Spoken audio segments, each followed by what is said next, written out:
Eu também acho que a vitória do Mirassol foi merecida, tá? Pelo segundo tempo, o Guarani, primeiro tempo, o Mirassol equilibrou o jogo.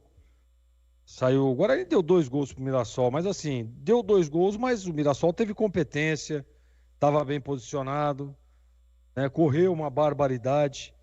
E o Guarani, as substituições em alguns momentos ali, a gente percebia que o Guarani tava mal no jogo, e aí teve uma mudança de postura, né? Principalmente do meio de campo. Mas aí o que acontece? Vem o gol de empate, aí o Guarani faz o segundo gol, vira o jogo, tá na frente o Guarani, e de repente o Guarani toma um gol, mais uma vez dado, né? Cedido, uma falta de desatenção enorme ali no miolo de zaga, deixando o cara sozinho, né? O cara inteligente, bom jogador, né? O Delator, eu tô falando do Delator, que aí inteligente e tal, artilheiro, faz gol, né? Foi lá, botou a bola na rede, empatou o jogo. Aí, nesse momento, não dá nem para dizer que aí mas o Guarani parou de correr, mas o Guarani sentiu na parte física. Isso é fato. Mas eu acho que o que mais pegou foi o emocional. Sabe aquele balde de água fria, como disse o CH, e a pura realidade. O Guarani derreteu na parte emocional. E aí, a jogada do terceiro gol, apesar de achar que o goleiro Douglas, assim, parece que pulou para não chegar, né? Essa foi a minha impressão. Ah, poderia, né, ter ido, tal, e tocado na bola, a bola entrado, ok. Mas parece que pula para não chegar, sabe? Aquele pulo, não sai do chão, não salta, não se estica, não troca o braço, sabe? Aquele movimento correto. Parece que, pulou por pular. Sabe Gleger Jorzinho jogando aqueles jogos de final de ano, Edu, que vai para não, com cuidado, para não machucar. A impressão que eu tive foi essa. Não dá para dizer, mas foi um frango, foi uma falha. Não. Mas eu acho que poderia ter, né, explodido um pouco mais, sai do chão, né, troca o braço, se estica o corpo. Mas deitou apenas ali, a bola entrou, foi o terceiro gol do Mirassol. Mas naquele momento o Guarani já estava entregue para o empate.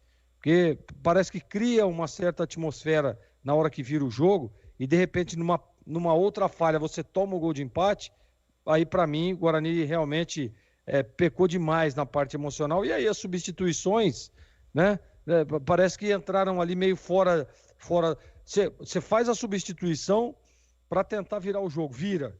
E de repente a substituição, a hora de segurar o resultado, é por isso que eu falo que muitas vezes o atleta que ele está no banco de reservas, vai começar o jogo no banco, ele não presta atenção na pré-eleição.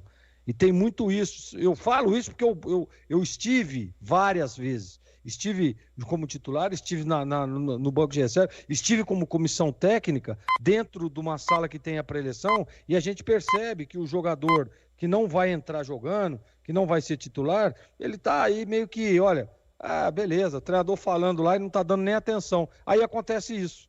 Entra no jogo, entra totalmente desconectado com o time, totalmente desconectado com aquilo que foi determinado, e aí acaba perdendo a partida, não indo bem. Então é por isso que o cara tem que ser profissional. Hoje, a impressão que eu tenho é exatamente essa. Que os jogadores que entraram não prestaram absolutamente nada naquilo que foi determinado, porque fizeram totalmente ao contrário do que o Guarani demonstrou, principalmente no primeiro tempo. Então, essa é a minha impressão, viu, Edu? Mereceu o Mirassol. Não dá para tirar o mérito, não. Mereceu o Mirassol, fez por onde, o time organizado, buscou o gol, tomou a virada, foi lá, empatou, virou o jogo. E aí as substituições também surtiram efeito. Então, sem dúvida nenhuma, hoje estava numa noite inspirada. O Mirassol, que havia empatado as 3 primeiras, conquistou a primeira vitória fora de casa, uma vitória importantíssima.